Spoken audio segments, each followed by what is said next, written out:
Greetings.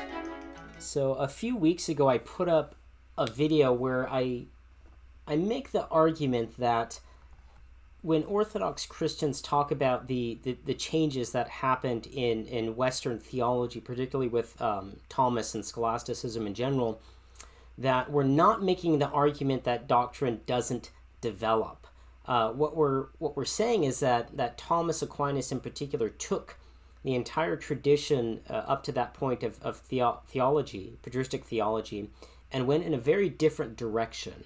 So it wasn't an advance, it wasn't a development. In many ways, it was a regression into certain problems that are inherent in the Hellenic philosophical enterprise that had very damaging downstream effects.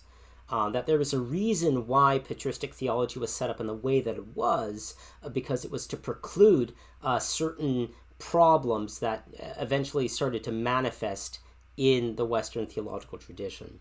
And since putting that up, I got a lot of feedback or pushback, and I actually put up another video kind of going through what I thought Aquinas' errors actually were, and then what the downstream effects were with Protestantism and then eventually with modernism. So that video was about an hour long, and I edited it and was putting it together and was just about to put it up on YouTube, and then I realized, you know what, I'm going to get all kinds of kickback for this as well, because the claims that I'm making actually justify more than just an hour of kind of going through the whole thing. So what I've decided to do instead is to take each individual piece of that video and break it into its own independent presentation, just so I could be more thorough, because I want to make sure that the arguments aren't being misunderstood. And I wanted to kind of really flesh out what I'm trying to say as well.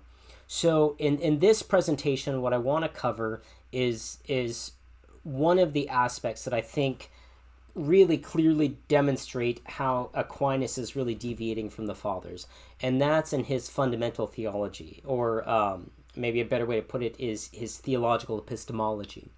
So epistemology is that branch of philosophy where we deal with the possibility and structures of knowledge, like how do we know in the first place, how is it possible that we know, and how does knowledge work.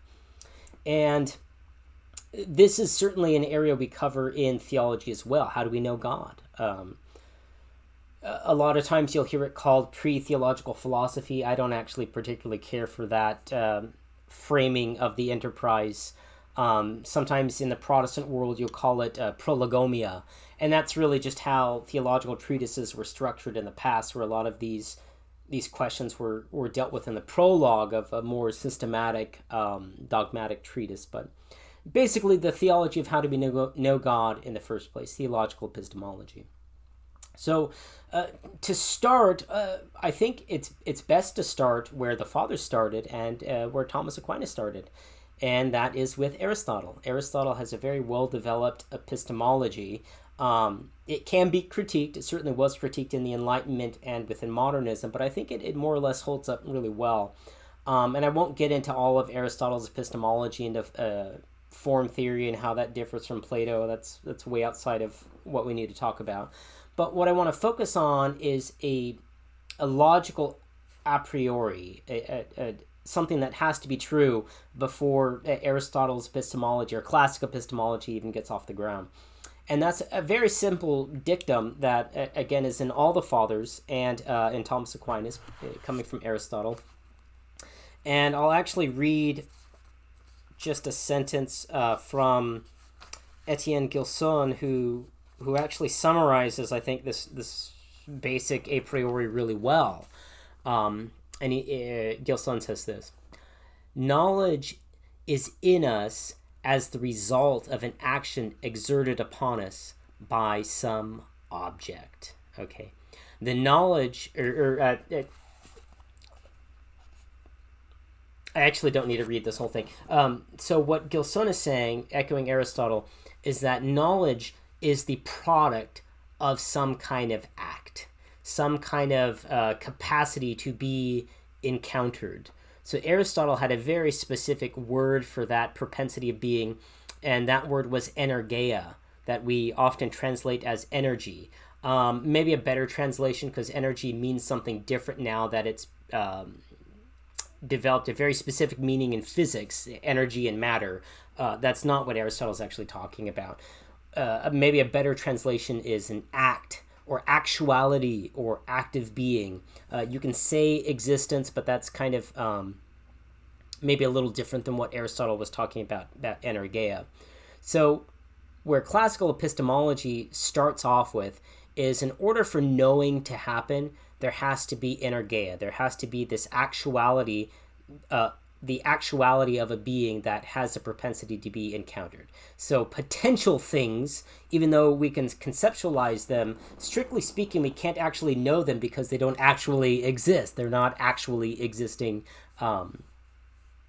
things. So Aristotle kind of lays out a dichotomy, or it's actually a trichotomy between actuality, energia, potentiality, and essence, or what something is in and of itself. Okay, so anything that can become the possibility of knowledge has to have this energia. So all the fathers know that. They understand this basic philosophical principle. Thomas Aquinas certainly knows that. But what are we saying when we talk about God having a capacity to be encountered? A lot of the fathers really draw our attention to a biblical way of describing this propensity for God to be known as gracious illumination, of God's grace as light that enlightens us and enlightens us to the knowledge of God. Okay, so I'll just read a little excerpt of St. Gregory of Nyssa in his Life of Moses. This is Book 2, Section 19. And what he's talking about is going through Moses' encounter with the burning bush, and how Moses is learning about God. He's encountering God, but that is symbolized in Scripture of that actual light that's irradiating his face. So St. Gregory picks up on that, and actually you'll find this in Dionysius, you'll find this in Maximus, you'll find it in St. Gregory at Nazianzus. So all the fathers pick up on this, but I just want to read this little excerpt from Gregory of Nyssa. He says this: "It is upon us who continue in this quiet and peaceable course of life that the truth will shine, illuminating the eyes of our soul with its own rays. This truth, which was manifested by the ineffable and mysterious illumination which came to Moses, is God." So what the fathers pick up on is, in order to know God, God has to have this capacity to be encountered. He has to have energia. But that really is God. That's really God in his active being, God in his gracious encounterability towards us. That grace is not just something, it is the presence of someone. It's God's active presence in us and upon us that is making divine knowledge even within the realm of possibility. Okay, so the fathers key in on this idea of energia as what is making divine knowledge possible. And Thomas Aquinas certainly picks up on the same thing. I just reread this morning one of St. Gregory Nazianzus' theological orations, where he kind of goes through a lot of this, and it's almost identical to Thomas Aquinas. So Thomas Aquinas has a theology of grace. He has a theology of illumination. He fully recognizes the impossibility of knowing God without gracious illumination. But there's this key difference in Thomas Aquinas that is very different than what I just read with St. Gregory of Nyssa. So Gregory of Nyssa and all the fathers make it absolutely explicit that grace, that the divine light of God, that the energies of God are God himself, God in his capacity to be encountered. Whereas Thomas Aquinas doesn't say that. He actually says the opposite of that. He says these things are not God, but created realities. So rather than the uncreated light of the fathers, we have a created light. Rather than grace as the real presence, so to speak, of God efficaciously operating on us, and Thomas Aquinas, grace is a creature. Okay. So that's very different. So if Thomas Aquinas was just trying to synthesize and pool together and refine patristic theological epistemology, he wouldn't depart on this very, very significant aspect of theological epistemology, that the energies of God are God himself, God in acting upon us. So why does Thomas Aquinas make this departure? And I think it's actually rather straightforward why he does that. He even says, lays out clearly why he does that. So Thomas Aquinas, what he's trying to do is, like I said, summarize or synthesize a traditional patristic theological epistemology, but he's also engaged in a very different project. What he's also trying to do is recover and redeem a whole branch of Hellenic theological philosophy that we see beginning really, some people could push back further, but I think really with Socrates, and then reaching a tremendous advance in Aristotle, and then sort of reaching its apogee really in Neoplatonism. And that's this idea of arguing back to existing, or arguing back to the existence of God through causality, that there must be one source of all that exists. And all things considered, that's fine. The fathers knew about this doctrine. They used this doctrine. They talked about it quite extensively. But for the fathers, there was real serious limitations to this whole branch of philosophical exploration.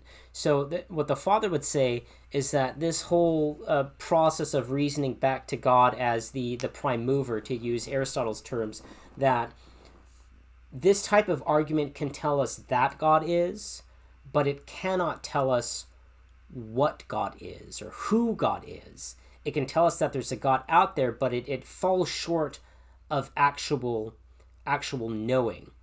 But Aquinas is trying to recover this and bring it back really as a centerpiece of his theological enterprise. But again, as I said, the fathers were very skeptical of this way of reasoning, because it actually caused a lot of problems in the early church, in early Christian theology. So why so?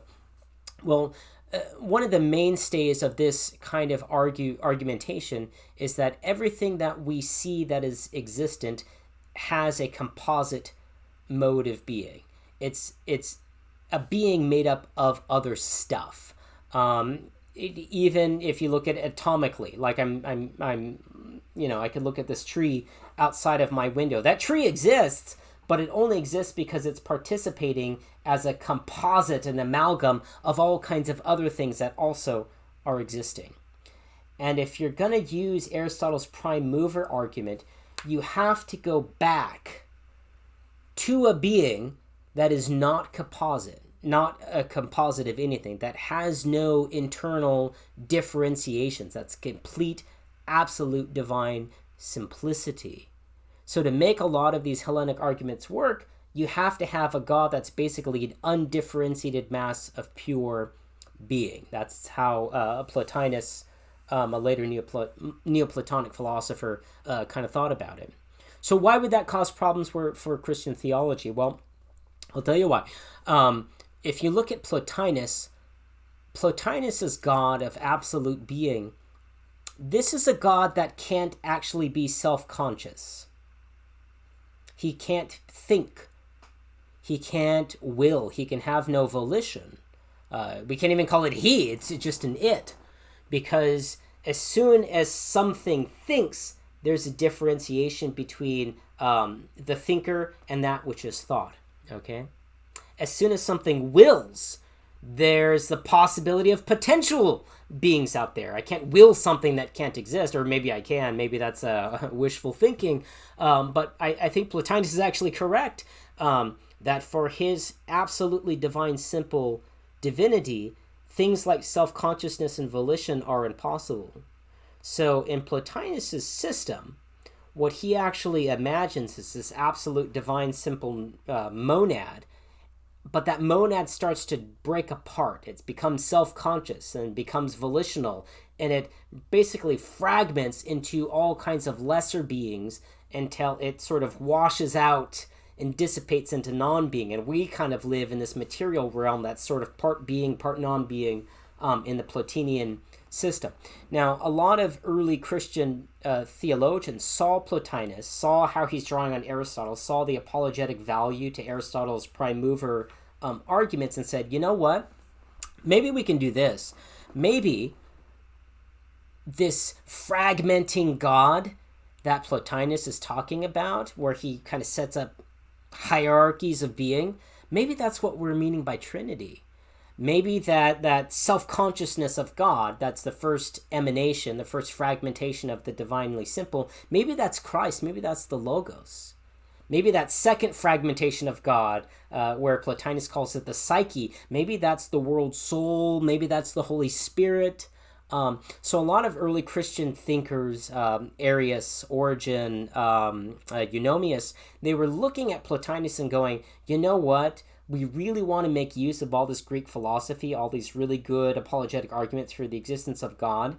Why don't we just say all of our Trinity stuff, all of our divinity of Christ stuff, that's actually just Plotinus. Let's just map it on, just overlay it, and lo and behold, there you have Christian theology. Well, that's what the fathers were dealing with. So they were critiquing this idea because this absolute divine simplicity doesn't admit of any differentiations within God, which means you can't have a Trinitarian theology unless, as Arius said, Christ is the first emanation or the highest creature of God. You can't have a lot of these internal differentiations because it messes up that absolute divine simplicity. So what the fathers wound up doing is critiquing absolute divine simplicity by saying, you know, that's nice, but basically what we're doing with that is we're looking at rational categories that apply to being and then applying to them to God as if he's the ultimate being. Whereas what we actually believe is that God is not the ultimate being. He's completely beyond being and non-being. To say God is the ultimate being is actually less than the God we believe in. So what started happening is the fathers were taking this Hellenic philosophy and said, that's fine, that's good, but actually Aristotle, actually Plotinus, your God is too small to be the God that we're really talking about. Okay, so they deviate from this really central part of Hellenic philosophy and start to organically develop it way beyond philosophically than what the Greeks ever took it, even though it was actually Plotinus himself who coined the term beyond being as a way to describe the absolute monad. But what the father is doing is actually critique Plotinus with his own terminology and say, Plotinus, your God, who you're saying is beyond being, still has to fall in line with those rational categories that you say have to exist for being, which is this absolute divine simplicity. So the God that the fathers talk about is well beyond that.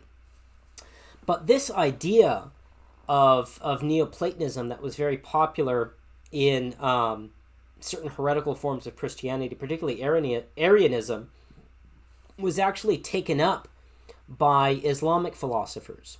And they found it very useful in their own theology, which is what's really central in Islamic theology, is this idea of the absolute divine simplicity, to where Trinity, the doctrine of Trinity, is in Islamic theology the most extreme form of blasphemy. It's absolutely haram.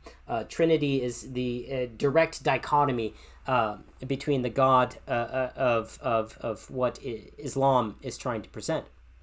So the Islamic philosophers take these aspects of Platonism, Neoplatonism, and Aristotle, and continue to develop it.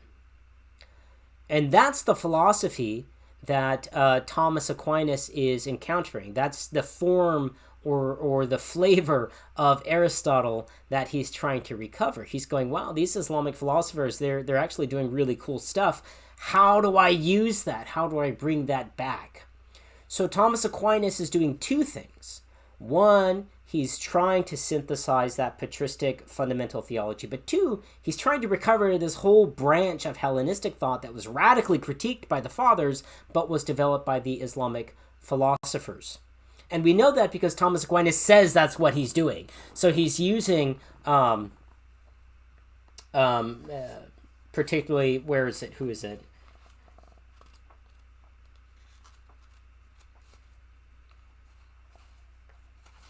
He's drawing directly, let me find it, on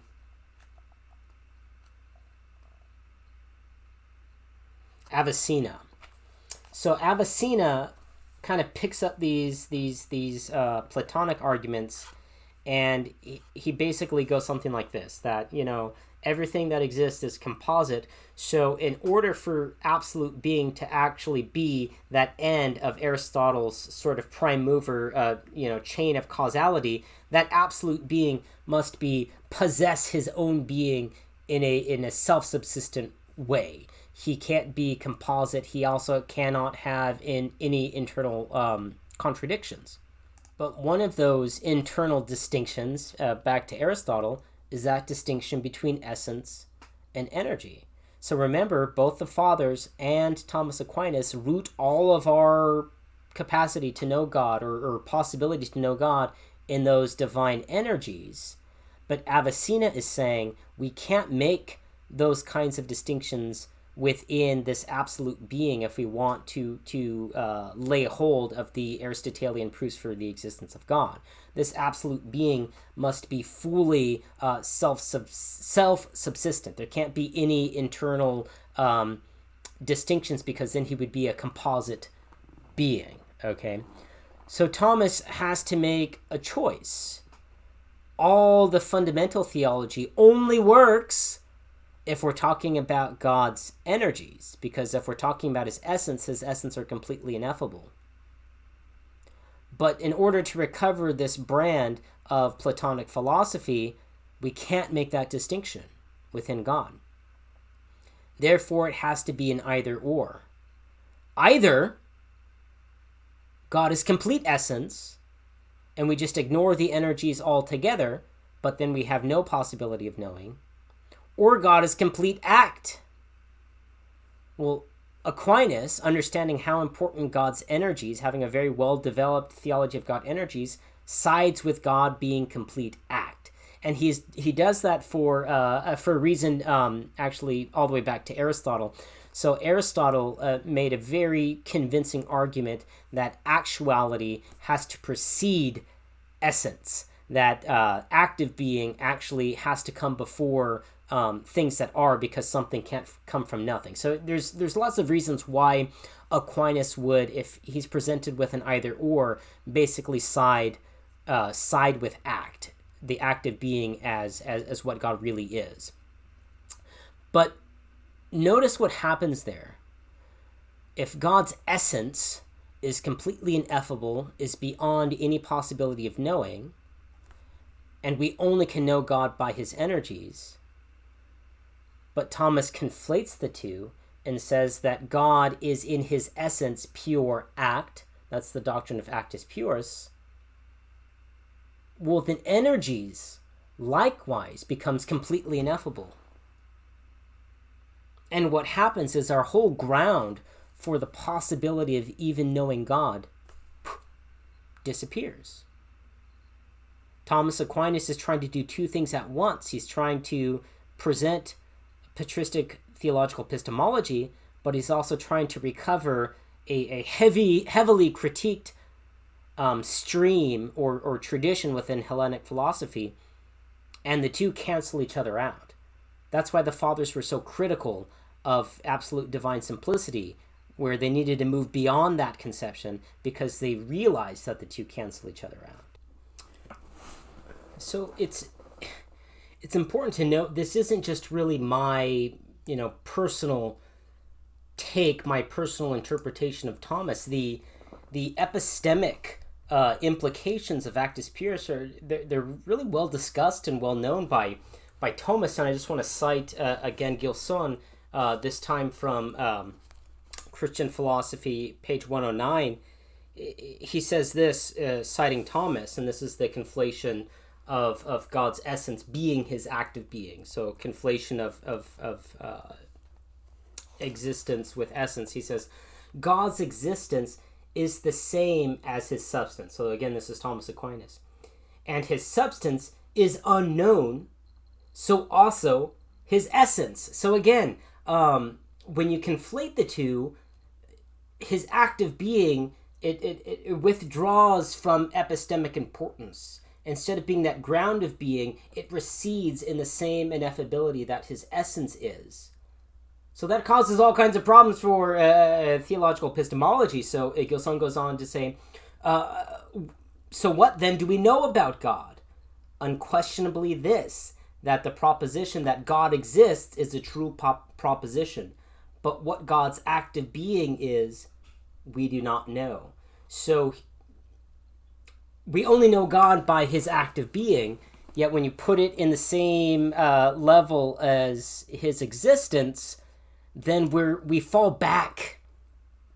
We fall back again on natural reason and knowing that God is, rather than who God is. We don't have participation in God any longer in the Thomistic system. Gilson elsewhere, he kind of puts it like this, because Aquinas obviously saw the problem in this, and it's okay, Thomas, like, how are you going to recover the theological enterprise after making this conflation? So here's Gilson again, and this time it's page 109. He says this: an absolutely simple being, one without any conceivable essence apart from his active being, so actus purus, is not an object falling within the range of human understanding. Further, there is not even the hope of ever coming to this simple being through the imagination. There is here an essential disproportion between the understanding and its object, with nothing, save God himself in another life, or for another man in another state. Can he be proportionate? In his present state, man draws his concepts from sensible knowledge, beginning from sensible knowledge to the impossible, to come to the pure knowledge of being. Or beginning from sensible knowledge, it is impossible to come to the pure knowledge, the pure being of God. It would be necessary to do just this in order to achieve positive knowledge of God. So how do we recover theology in this doctrine? But the sensible things are effects of God. We can use them to seek him indirectly as their cause. So Thomas Aquinas does something here. Since we can no longer participate in God and his theology, and we fall back on this knowing that God is, not who God is, well, we can know that God is, but we can actually have a pretty good semblance of God by natural reason. Now, the fathers would critique that and say, well, no, that's not actually knowing God, that's just knowing about God. But what Thomas is saying is, no, that's the best we can do as far as participation. So he does this switch. He basically says being an effect of God is, in a sense, participating in his being. So Gilson elsewhere, he actually quotes Thomas again, making this conflation. He says, and this is quoting Thomas, now to participate in is to be caused by. For whatever is found in anything by participation must be caused in it by that which it belongs essentially. So Thomas Aquinas there is basically saying this whole idea of participating in God via his capacity to be experienced, his existence, his active being, because that's no longer possible because it's conflated with his essence, then the best participation we have is being his effects, his creatures. So positive theology is sort of salvaged in Thomism, or at least Thomas tries to salvage it by saying, no, there's this elaborate chain of causality that we can look on and gain a knowledge of God. And there's a lot of debates I've seen you're going to find this kind of the same doctrine in the fathers. I was just reading Gregory Nazianzus, his theological orations, and he talks a lot about all that we can know about God as the creator from using these cause and effect kind of system. But what the fathers always point out is that has real limitations. At the end of the day, that's knowledge about God, but it's not the knowing of God. And St. Maximus the Confessor really draws attention to this and kind of brings it together in a really beautiful way. He basically says that all of those things we can kind of know about God by contemplation of being, they become true knowledge of God in that direct participation of God, where it's not just this past event. So remember how we talked about, knowing God through divine illumination, or knowing God by grace, which is a real participation in God. Whereas Thomas said, no, those are actually creatures. For Thomas, grace, or the divine radiance of being, maybe to put it that way, is really kind of the afterglow in creation of God's original act of bringing everything out of non-being. So there is that touch of God as pure act, but it's at a long chain of cause and effect, and it sort of leaves this sort of echo, this cosmic radiation, to use a modern analogy from physics, that Thomas is calling grace or the divine light. For the fathers, it's a completely different idea. For the fathers, that all of that whole body of knowledge of contemplating on being and getting glimpses of God that are things we know about God, it's not really activated. It doesn't really transition into the knowing of God until we have that active participation in God, in grace, in the divine energies. And Maximus the Confessor actually talks about this a lot. So this is, he talks about it in every single thing I've ever read by Maximus the Confessor. But I want to just read a little excerpt here. He says, and this is talking about causality, so contemplation of being and how it does give us little glimpse and tidbits of who God is. This goes all the way back to Dionysius, who Aquinas is also drawing heavily here, but let me just read this. This is from the chapters on theology in the St. Vladimir's edition. This is page 109. It says this: just as the position of the lines extending outward as a radii from the center is theorized to be the absolute undivided. So he's talking about God as that absolute creator, and then all of these radial lines of glimpses of God leading back. So basically going back through those chains of causality.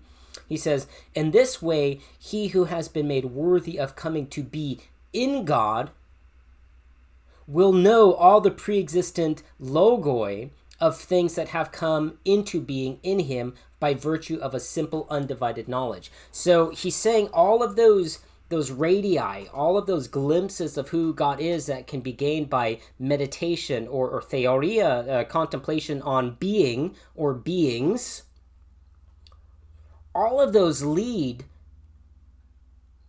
not to a conception of God as an absolute being, but an actual participation in God. And that's the transition point where the knowledge about God becomes a true knowing. But in Thomas Aquinas, that's precluded. That true knowing never happens. It's only knowledge about God. Maybe to put it this way, in Thomas Aquinas, that participation in the act of God's being is a past tense reality, where in the Fathers, it is a past tense reality, but it's a past tense reality that transitions again from knowledge into knowing by a present tense reality of participation in God, as Maximus says, by grace, which is his presence in us, not a creature. So he says this, this is actually on page 61. He says, never can a soul reach out towards the knowledge of God if God himself does not, having condescended, lay hold of it and lead it up to himself. For a human mind is not strong enough to descend or to ascend such a distance, as is to seize for its part some divine illumination. So he's like, whoa. It's not that we, through our natural reason, are kind of piecing all these together and ascending with our mind. No. This is God's active something he is doing to us. Remember Aristotle. This is an activity of God on us that's creating this positive theology, this real knowing. If God himself did not draw it up, or did not draw us upward as far as it is possible for the human mind to be drawn up and enlighten it with his own divine radiance. So again, what Thomas is saying, part of what's so confusing or contentious is a lot of what he's saying you can find in the Fathers. So the whole idea of knowing God by his effects, again, that's all over the Fathers. But what they constantly draw our attention to is that becomes true knowledge in this present tense participation in God, who is his grace, okay? So you can know things about God, but the knowledge of God is not the product of natural reflection. So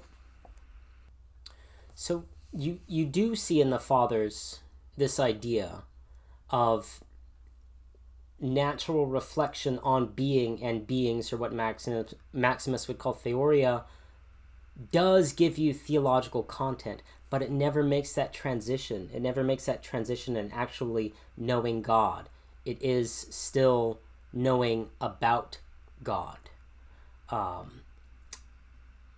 Which is very problematic. Thomas Aquinas is trying to salvage that whole Hellenic enterprise as God, as prime mover, as the super being, but in doing so he has to conflate essence and existence. But then he takes out, he dissipates, he precludes the possibility of actually knowing God, which is really the center of all of that positive theology that the Fathers are talking about. So if you take out the energies, then actus purus is something in the past. Like I said, it's not something in the present. But that's not something Thomas Aquinas needed to do. It actually, again, St. Maximus says this directly. In talking about theological epistemology in the first chapters of his Centuries on Theology, he says this very clearly. He says God, as infinite, or is infinite, since he is infinitely beyond substance, potentiality, and actuality. So he's beyond essence, potency, and energia. So it's almost as if the Fathers are saying, look, if you want to hold on to that Hellenic theological philosophy, you're going to have a hell of a time trying to figure out how Trinity works in that. You're going to have this either or between in the one and the many. So you know what? We're just going to go beyond that. God is beyond those categories of being that would make you choose either monad or triad, one or three. God is utterly beyond that. And here Maximus says the same thing. For our entire theology to actually be real knowledge of God necessitates this essence energies distinction. But we have to conflate those distinctions if we're having this Hellenic natural, if we're applying the categories that we think are proper to being, if we're trying to apply those to God as the ultimate super being to make our whole Aristotelian prime mover theology work, then we're destroying the possibility of knowing of God. And Maximus says we don't even need to do that because God is beyond essence, beyond energy, beyond potentiality. He's so far beyond being that the logical categories of being don't even need to apply to him. You can still have your first mover argument, but just realize that the God of Aristotle, the God of Plotinus, and dare I say the God of Thomas Aquinas, is smaller than the God we actually believe in. Okay? So that's a profound difference between what you find in Thomas Aquinas and what you find in the Fathers. So Thomas Aquinas preserves a lot of these ideas, preserves the doctrine of illumination, preserves the doctrine of grace as necessary for theology, but those things aren't actual participations in God. They're just creatures. They're the afterglow of that initial contact with the act of God, the actus purus, that kind of set the whole thing in motion. But they're not real participation. They're not real knowing. And I'm not trying to convince anyone that Thomas is incorrect or the Fathers are correct. All I'm actually trying to argue is that those are two fundamentally different philosophical paradigms, theological paradigms. So kind of circle back to the whole purpose of this presentation. Was Thomas an advance on the Fathers? I don't think so. What he's doing is not in continuity with what they said. He's going back. He's regressing to a Hellenic, an Islamic form of theology, of doing theology that the Fathers had advanced beyond, that had organically developed well beyond. Okay. So what does this do? Well, it does a lot of things, but one of the primary things that it does is, like I said, it makes all theological knowledge fall back on human reason. And Thomas Aquinas can argue for the necessity of revelation up one side and down the other. He actually gives really good arguments for the necessity of revelation. So let me just review these arguments. The first argument is that we're finite. We have finite human intellect. So the probability of us coming to real knowledge of God is just exponentially, astronomically small. Even if we're accumulating knowledge, it's still quite it's quite limited. And he gives a second argument that I think is actually very, very psychologically sophisticated. And he's drawing on obviously the New Testament, on St. Paul, and that's the argument that sin darkens the intellect. This is also well developed by St. Irenaeus of Lyon. He goes, or actually Ignatius of Antioch does this, and Irenaeus kind of expands on it more. But the argument is basically this, to kind of give a more psychological interpretation of it, is, okay, we have epistemic blinders on us that even if we're confronted with evidence, even if we're looking for the truth, if that truth is not something we can psychologically handle because it precludes or frustrates us doing sinful, bad things we want to do, we won't even see that truth. So sin darkens the intellect. So Thomas uses very powerful arguments to argue for the necessity of revelation, but they're always pragmatic arguments. They're not essential. Revelation in Thomas's system is not essential.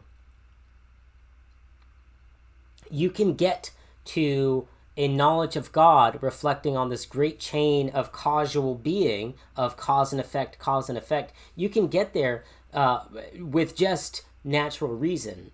You'll never get there, I mean, practically, but in Thomas's system, you can get there. Grace is always a creature. It's not God actively transforming you and acclimating you to his own mode of being, as it is in the Fathers, and particularly St. Maximus the Confessor. So I'm going to unpack further what I see as the downstream effects from that, but I just have one little reading again from Gilson, and he says this about these epistemic shifts that happen with Thomas. And he says, this actually has problems for later scholasticism. He says, so long as scholasticism survived as a scientific approach to theological truth, it necessarily preserved the contemplative habit familiar to minds accustomed to make God the content object of their reflection. When scholasticism degenerated into a method of disputation, and the stress was put on a certain acquired cleverness and the use of dialectical arguments, which, although it was very useful in itself, inverted its students to start from first principles rather than to dwell upon them in view of a deeper interpretation. So, right from the beginning, actually knowing God, which in Maximus the Confessor is inseparably linked to a life of prayer and to a life of virtue and a desire to love God. Because you don't get that divine illumination just by thinking your way into it. That's what Maximus is constantly warning us against. It's part of the whole process of relationship with God that involves ethics, that involves love, or to use Maximus's triad to the knowledge of God: virtue, active virtue, love of God, and contemplation. You need all three. And Thomas Aquinas, you don't need all three. Now, Gilson will say, well, if we were good, Thomas, we would have all three, but it's not necessary. So very quickly in Thomism, you see, even though Thomas preserves at least the semblance of the necessity of revelation, the necessity of grace, of illumination, of divine revelation, that's such a central part of what Thomas Aquinas does in all of his writings. It almost immediately disappears from later Thomas because philosophically, it's not actually necessary. He reduces theology to natural reason. Okay? So what happens there?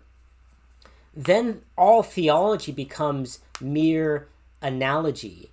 It's words derived from natural reflection that somehow analogously point to God as first cause.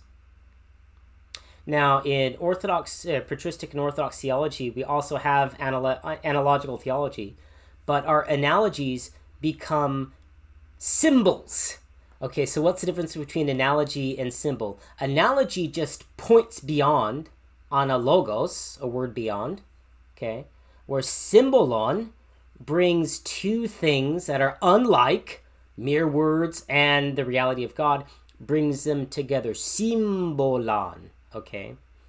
So in Orthodox understanding, that real participation in God through grace, which is his divine energy, turns all of those analogies into symbols, into participations in the reality that they point to, but that participation goes well beyond.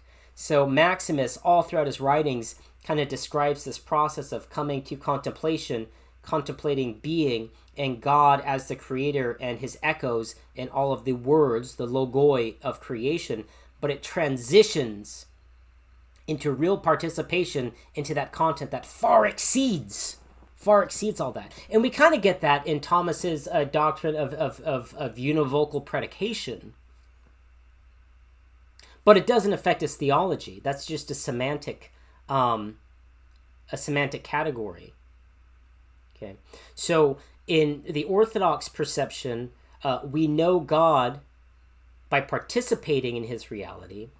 In the Thomistic perception, we know God by reflecting on being so far as it is perfect, and because it is perfect, participates as an effect in the perfect first cause. Okay, so it's almost a similar trajectory, but that link point has been severed. There's no real contact. And that's what creates the problems. So it turns revelation into natural theology.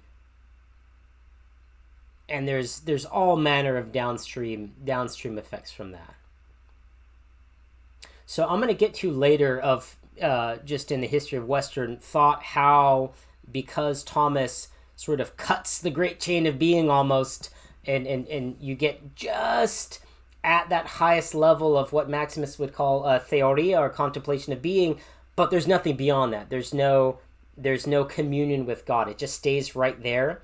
How because of that it starts to break starts to break down. And this is exactly what the fathers were warning against. So to move towards a conclusion of this presentation, what I want to do now is just present two theological visions, two theological projects, one that of the fathers and one of Thomas Aquinas. And I want to compare and contrast these two visions. So, and forgive me, this might be a little long, but I want to read a portion of St. Maximus the Confessor's Ambiguum to John. This is Ambiguum 10, actually, that I'm reading from, starting at chapter 19. And I just want to go through this this theological agenda or procedure of Maximus the Confessor. So he starts in what we've been talking about of looking at creation, contemplating being, or Maximus's theoria, but he doesn't end there. So let's just start reading Maximus. He says, in this, the title of the section is called "An Explanations of the Five Modes of Natural Contemplation." So, contemplation on being. He says this: in addition to these, we shall also know the ultimate principles that are accessible to us, which their teacher, creation, has set before us, along with the five modes of contemplation which are connected to them. By means of these, the saints made distinctions within the created order and reverently gathered together its hidden principles, dividing them into being, motion, difference, mixture, and position. They affirm, moreover, that three of these have priority in leading us to the knowledge of God, and therefore have a kind of preeminent status, namely, the modes according to being, motion, and difference. So this is all natural theology. Through these, God becomes known to us insofar as we gather from created being the implicit traces of God as creator, provider, and judge. They said finally that the two remaining modes leading to virtue and infinity with God, since through mixture and position, man is molded and shaped into God, and from being a creature passively submits to becoming God. For the eye, as it were, of his intellect beholds the whole implicit traces of God's goodness, and through reason, he gives this image a clear and distinct form within himself. So here we go, we're talking about natural theology, beholding creation, and it's forming an eternal or conceptual image of God. For they say that what the pure intellect sees naturally through reverent knowledge, it can also passively experience, becoming, through its habit of virtue, the very thing that it sees. So now Maximus is starting to make that transition. So remember how we talked about passivity and knowing? What Maximus is saying is that the soul has a sort of passivity to where it can become the thing that it's beholding, those conceptions of God gained through natural revelation, or natural reason rather. In this way, the fact of being teaches us theology. So he would actually be in agreement here, or I would say Thomas would be in agreement here with St. Maximus. For it is through being that we seek the cause of beings and learn from them that such a cause exists, without, however, attempting to know what this cause is in its own essence, which is utterly beyond us. For its reflection is not projected outwards into beings, no, the basis of which we might have been able, if only minimally, to refer back to, by way one infers a cause from its effect. So Thomas is going through that whole process, or Maximus is going through that whole process of natural theology.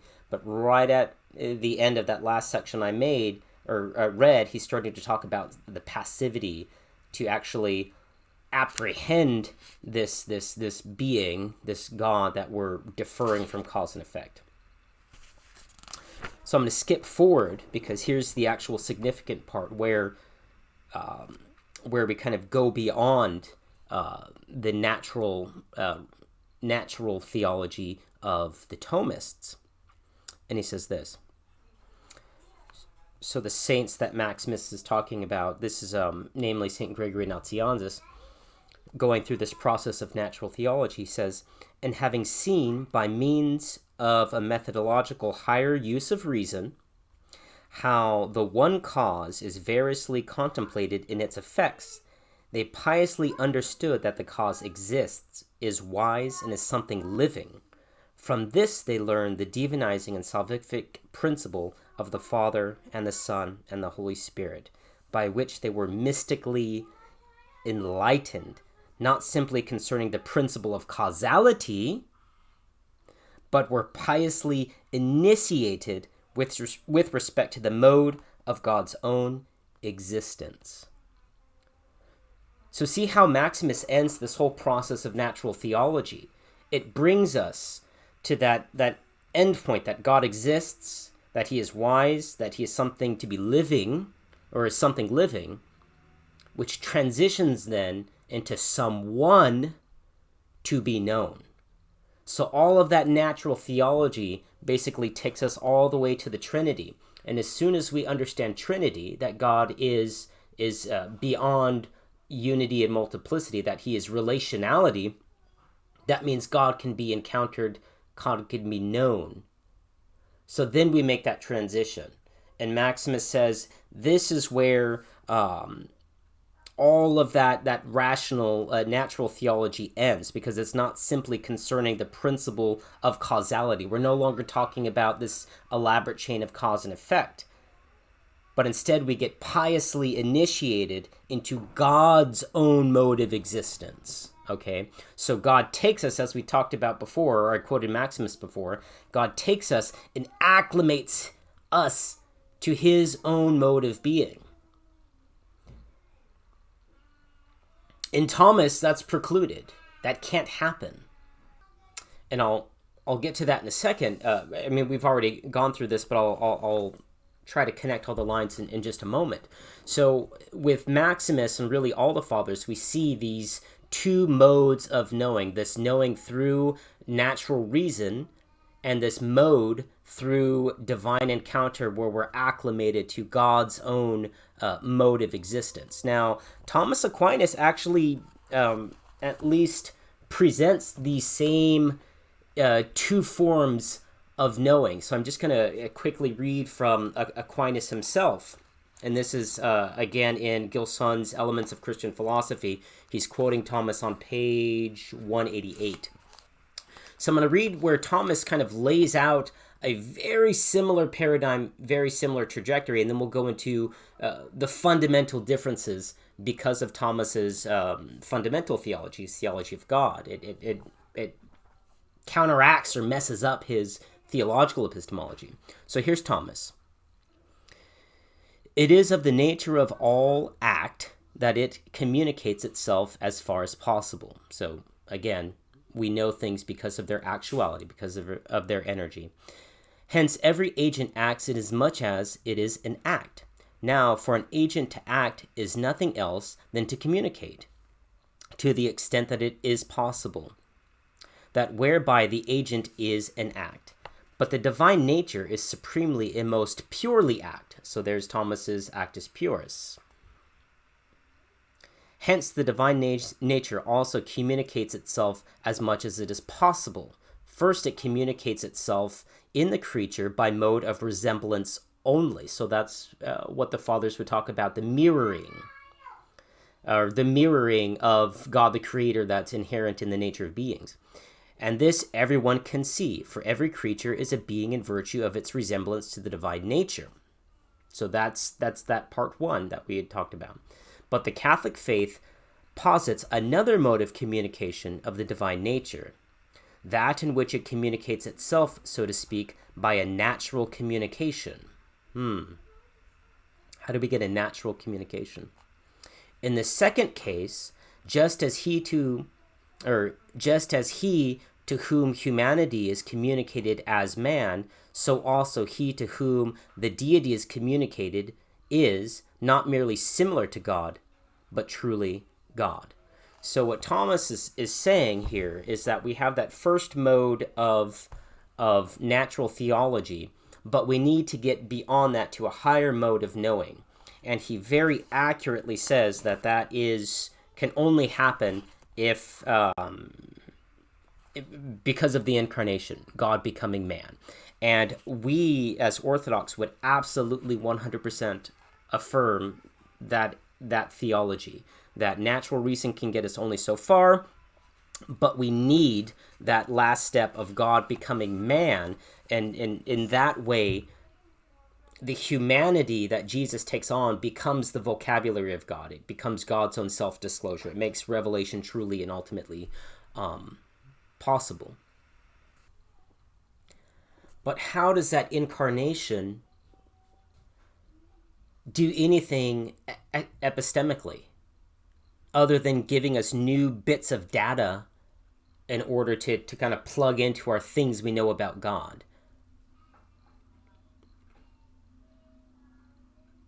Because God in his essence is inaccessible, and when Thomas changes or conflates act with God's essence, even though we have the incarnation, it just adds on to the data that we have of revelation, which we have to kind of plug it into our natural intellect. So even though Thomas is absolutely correct, we have two orders of knowledge, one based on natural reason and one acclimating divinity to humanity in the incarnation, there's still no connecting point between God and man. There's still no encounter. And that's the big difference that is in the patristic fathers. So let me read, Maximus basically outlines that same theology, and this is now in Ambiguum 5. But notice what he does. So he also finishes and lands on Christ as the principle of God's own self-disclosure. But he has a very different theology of essence and energies that actually makes Christ's incarnation revelatory or significant epistemically to our possibility of knowing God, other than just adding or accumulating more data points of things we know about God, not necessarily knowing God. So this is Maximus talking about Christ. The principle of being is one thing, but the mode of its existence is another, and one confirming the one confirming nature, and the other the disposition of the incarnation.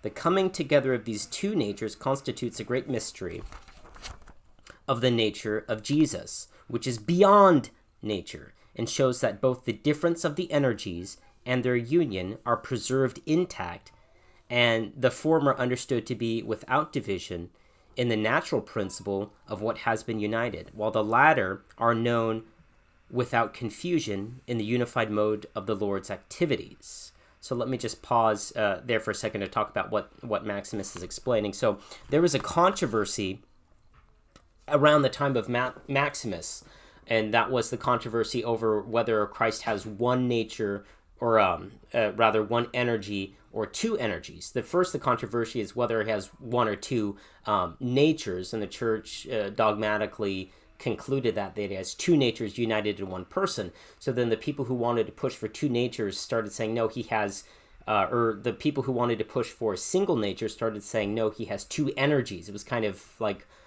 putting that condemned doctrine through the back door. And Maximus is rejecting that as well. And he says, no, Christ has two energies because an energy is proper to a nature. Now, let me ask you this. Why would Maximus even need to be talking about the energies of Christ if God's nature is pure act? If God's nature and his energy are conflated? Why would Maximus have to spill all this ink and say, no. Not only does Christ have two natures, he also has two energies. It would have been a lot simpler to say, no, you guys misunderstood. Actually, this guy, hundreds of years in the future was going to say, in God, his nature is his energy, so it's a dumb question. But that's not what he does, okay? So that's a preliminary to talking about how Maximus is using this idea of Christ's two energies united. So I'll just skip down a little further. He says, nevertheless, we are obliged reverently to confess the two natures of Christ, of which he himself is the hypostasis, so the hypostatic union, the two natures united in one person, and the natural energies of his two natures. Notice, he doesn't say, yeah, with human beings there's a nature plus an energy, but with God the two are conflated. No, he says the natural energies, plural, of his two natures, plural, which means the divine nature has an energy proper to it. It's not identical to its energy. I'll continue. Of which he is the true union, since he performs the activities proper to each nature as a single subject, and in all his activities he reveals the energy of his own flesh, united inseparably to his divine power. So the two energies of Christ operate in perfect synchronicity, in perfect synergy, because they're united to a single subject, a single agent of action. For how will he be God by nature and man by nature without possessing completely what belongs to each nature and its natural constitution? So he says, how can he be fully God and fully man if he doesn't possess both a human energy and a divine energy? So it's very clear Maximus is making an essence and energy distinction. But what does all this mean to theology? Let me continue to the next page. So he says, in a manner beyond man, he does the things of man according to a supreme union involving no change, showing that the human energy is conjoined with the divine power, since the human nature, united without confusion to the divine nature, is completely penetrated by it, and absorbently, and absolutely no part of it remains separate from the divinity to which it was united, having been assumed according to the hypostasis, to the hypostatic union. For in a manner beyond us, the word being truly... oops, I lost my place. For a manner beyond us, and joined together the transcendent negation with the affirmation of our nature and its natural properties, and so became man, having united his transcendent mode of existence with the principle of his human nature, so that the ongoing existence of that nature might be confirmed by the newness of the mode of existence. So what he's saying is what's happening in Christ, he's not losing the natures. The natures are not absorbing into one. He's not losing the two energies. They're not being absorbed into the one. What's being created is a new mode of existence. And he gives this mode of existence, he gives it the name a theandric, God-man mode of existence. And he actually calls it a theandric energy, but he makes it very clear he's not conflating the two energies. He's just saying it in this new mode of existence, these two energies are perfectly synchronized. So let's bring it all together. One more reading, and this is how Maximus concludes it. So what's happening in this theandric energy? What is happening epistemically or theologically in the incarnation by God uniting in perfect synergy these two energies, both divine and human? He says, as God, he was the motivating principle of his own humanity. So that goes back to our first order of knowledge, is cause, the motivating principle. And as man, he is the revelatory principle of his own divinity. So in Maximus's theology, the incarnation doesn't only give us new data about God. It opens up a complete new possibility because it opens up a new mode of existence that is purely revelatory. And for Maximus, that can't happen, that does not happen without those two energies coming together. So if we conflate energies, or energy and essence, as Thomas Aquinas did, that revelatory new mode of existence never happens, okay? So that's what Maximus is talking about. He goes on and on, back in Ambiguum 10. Oh, goodness.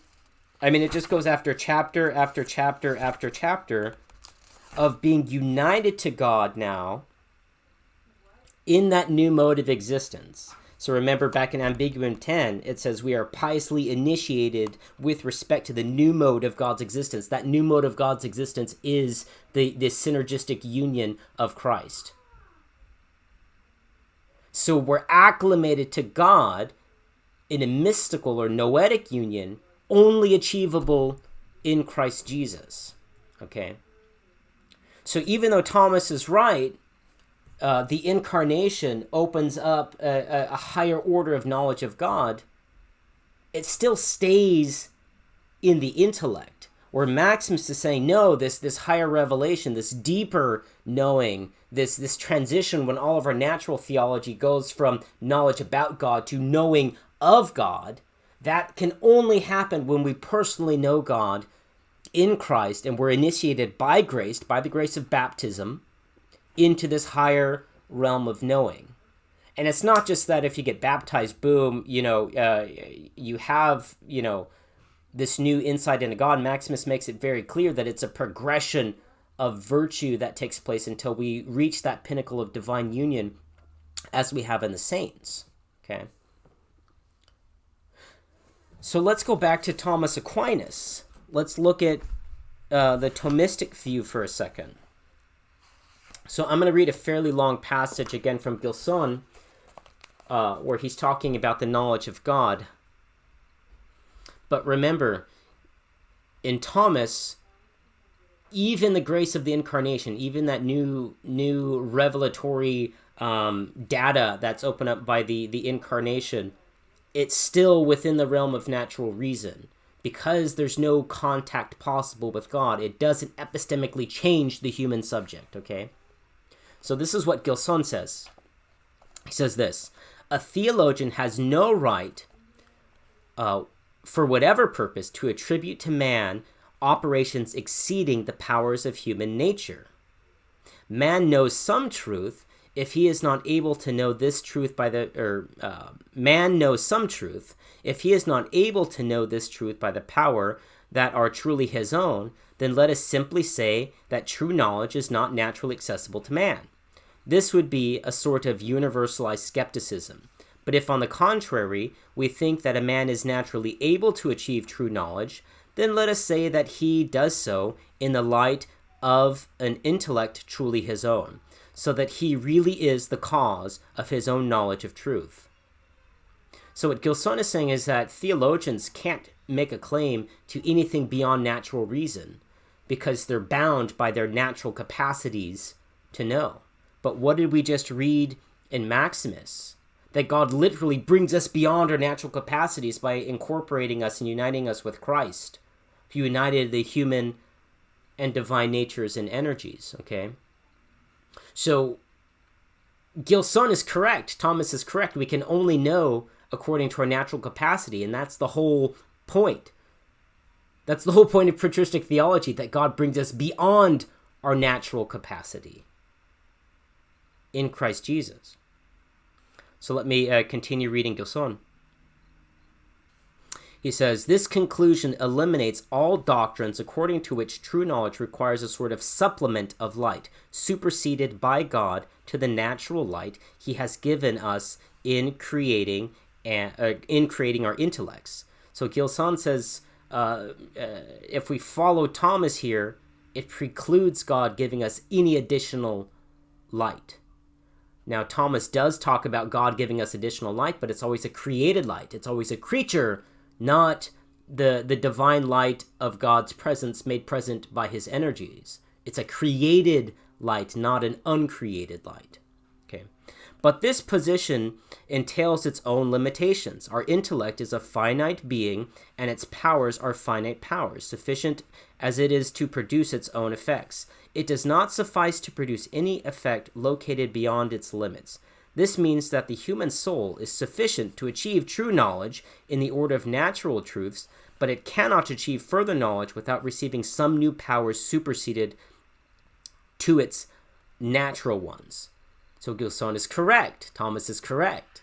We can't move on to that second layer of theology without some new power, some change in our nature. Okay, let's continue. Where does he go with this? There are therefore two orders of true knowledge. First, there are the truths knowable in the light of the agent intellect, such as the principles naturally known to the human mind, along with their necessary or possible consequences. These make up the whole body of natural knowledge, actual or possible. No additional intelligible light is required for this kind of knowledge. A naturally innate light of the intellect is sufficient to achieve this. There are, however, certain truths to which the understanding powers of the intellect do not extend, and these are the truths of faith exceeding the intellect's reach. Such also are the future contingencies and similar truths which, hanging on free or contingent causes, are not susceptible to rational predication. The human mind cannot know these things unless it be enlightened by a new light superseded to its natural light.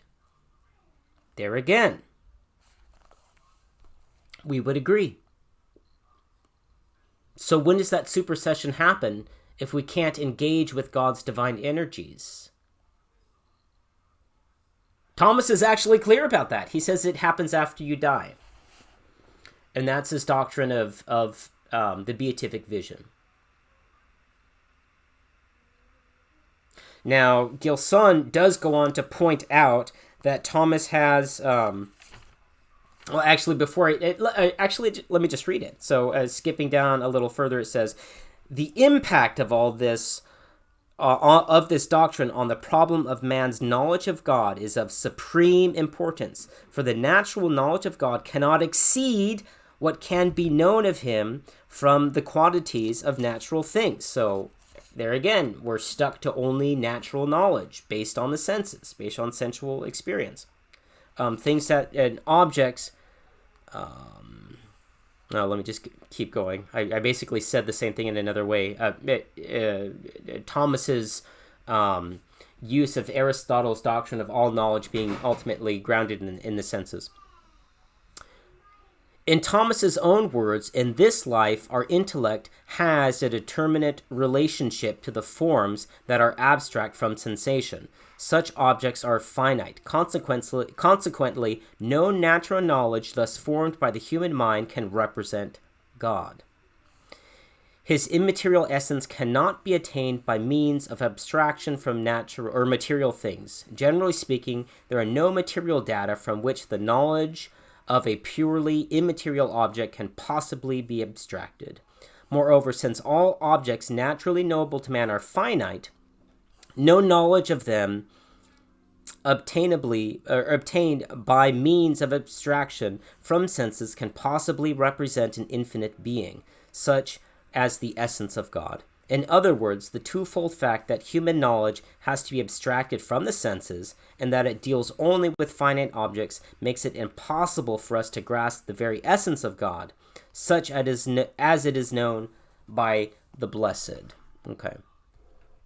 So Thomas is saying, we can't know, and really we can never know until we die and we see God as he truly is. So there's two things I would say about that. One, even after you're dead, you're still finite. So I don't understand. Thomas has this weird idea that in the afterlife, in heaven, we're beholding the essence of God. We can never behold the essence of God. It doesn't actually work. So because he conflates act or energies and essence together, and then realizes you lose your possibility to see and know God, then what he does is like, no, in the afterlife, then that becomes a possibility. But still, in the afterlife, we're not infinite beings. We're no longer subject to the corruptions of sin and death and that aspect of the temporal order, but we're still finite. We're still limited. We still had a point in time where we began, and we're still individuated. So we still have no likeness to God's infinite simplicity. So even in the afterlife, I don't understand how just shunting all of that to the afterlife actually solves the problem. Aquinas sees that we have this two-tiered theology, and we can never get there with natural reason, that we can only get there when acclimated to God's mode of being. And then he says all of that happens in the afterlife when we're fully acclimated to God's mode of being. Kind of how he puts it is this: since all knowledge is causal knowledge, we can never actually know God. We can only know God in his effects. That when we become fully perfected in the afterlife, we see the radiance of our own perfected nature, which is the greatest and most substantial mirror to God's perfection as the prime mover. But still, you're not actually communing with God in that thesis. So Gilson actually goes on and says that Thomas does have a theology of mystical union, and actually, let me just read it. Yeah, let me just read it. In a deep agreement with the most radically imageless mysticism that has ever existed, that of Bernard of Clairvaux, Thomas Aquinas invites us to transcend all representations and figurative description of God. If we can imagine what something is, then God is beyond it. So this is apophatic theology. If we can grasp the definition of a certain thing, then that thing is not yet God. Nor is it enough to have said only once. The aim of the doctrine of Thomas Aquinas on this critical point is to invite us to a sort of intellectual asceticism calculated to rid our intellects of the delusion that we know what God is. This requires such an effort on our part that the grace of God and the gift of the Holy Spirit are here required to help our intellects in this, our highest undertaking. So Thomas is exactly correct. We can never go without the grace of God, without the work of the Holy Spirit, without apophatic theology, without mysticism. But the problem is, even that doesn't work in Thomas's system, because grace is still a creature. The help of the Holy Spirit, there's still no contact between the Holy Spirit and the individual human subject, because they can't have an energetic encounter, because Thomas has taken energia off the table of things that are even accessible. So that's the real difference between patristic theology and scholasticism. Thomas Aquinas mirrors or replicates most of the patristic theology, okay? But he constantly runs into these problems because of his effort to redeem or retrieve absolute divine simplicity from Hellenic philosophy. He screws up the whole thing. So even though on paper he has a theology of mysticism, a theology of a divine illumination, a theology that says grace is necessary to get to that second order of knowledge, he precludes the actual contact that grace engenders. So that's the difference. The difference isn't whether Thomas's theological epistemology is different than the Fathers. Largely, it's the same. It all comes down to what is the nature of that encounter with grace? What is the nature of the divine light? What is the possibility of that contact that makes theological epistemology possible? And because of Thomas Aquinas' doctrine of absolute divine simplicity and actus purus, that contact is impossible. So again, because he's constantly running to the fact that it's not possible, he shoves everything into the afterlife, into this idea of the beatific vision. But even in the beatific vision, it still doesn't make sense. We still can't access any knowledge of the divine essence because we still, in the afterlife, remain finite beings. And that's why heretics, later medieval mystics, would say we actually lose our identity and become absorbed into the one. They recycle all of this Neoplatonic nonsense because they realize you have to say that if you want to keep the prime mover as the centerpiece of your theology.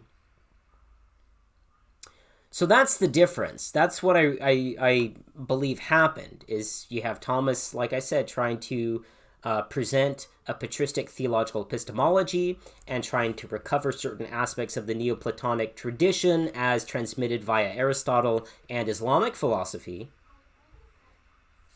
And the two don't mix. It's oil and water. That's why the fathers said, no, you have to go beyond that Hellenic paradigm.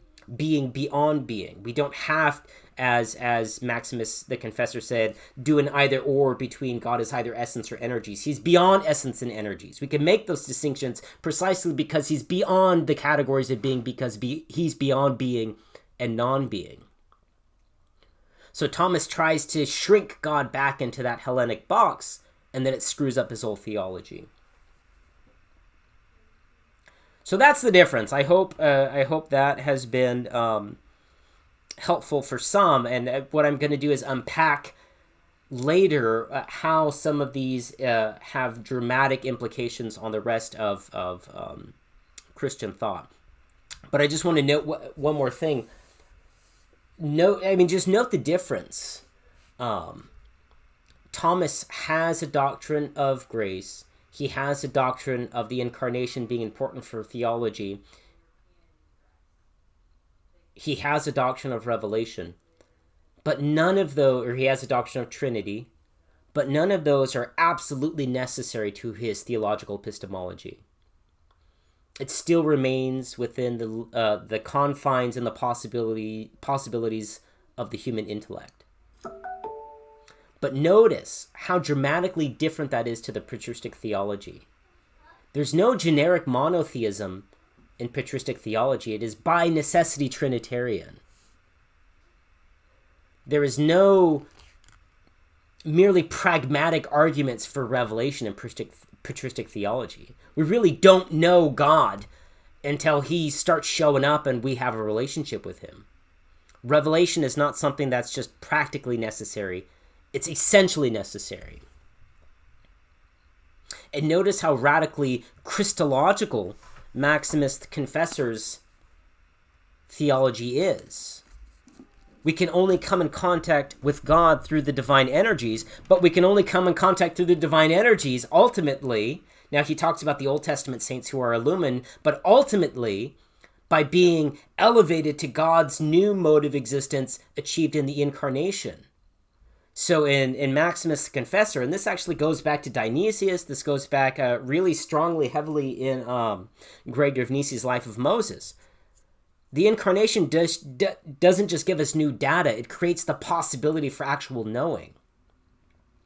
So notice that difference. Notice in the Thomistic schema, the only difference between a generic monotheism or a Hellenic philosophical theology or Islamic philosophical theology is just better data sets, okay? Where in the patristic theology, there is no knowing apart from Christ. There is no knowing apart from Trinity. There is no knowing apart from that new mode of existence where we can encounter or synergize, have a synergy between the divine and the human energies. It's radically dependent on God. Whereas the Thomistic system is unfortunately overly dependent on human reason. And as we will discover, that is very, very thin ice to base your entire theological paradigm on.